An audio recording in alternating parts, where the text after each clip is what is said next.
ছেলেকে তাড়াতাড়ি টাকা দাও, নাহলে কল হইতে মুখের ভিতরে ভরিয়ে দিবেন। আইলে টাকা নিয়ে যা। মারও দিন দিন অত্যাচার বাড়ছে, আর তোর ধরে অত্যাচার দিন দিন বাড়ছে। হ্যাঁ, মা বিটিতে আমাকে পাগল পেয়েছিস।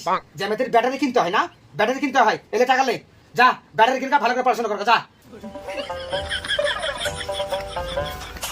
ও গো, তুমি এবার কোঠা দলবার করে উঠে গেলিয়ে। দেখো খাবার হয়ে এসেছে, খাবার খেয়ে যেদিকে মনে সেদিকে যাও। আর খাবে কি করে খাবার?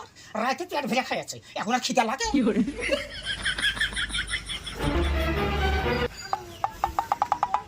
কি গো ভাই, মন খারাপ মনে হচ্ছে, আবার রাগ রাগও মনে হচ্ছে, কিছু হয়ে আছে নাকি? ওই কথা বলিস না সুমন, খুব সমস্যায় আছি। বড় অত্যাচার, আর এখন আবার বিটির অত্যাচার বাড়িয়েছে।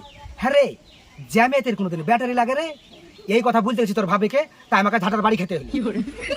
ওই কথা বলো না ভাই, এখনকার ছেলে মেয়েদের 18 বছর লাগছে না, 8 বছরই প্যাকেজ আছে। কথাটা তুই ঠিক বলেছিস সুমন।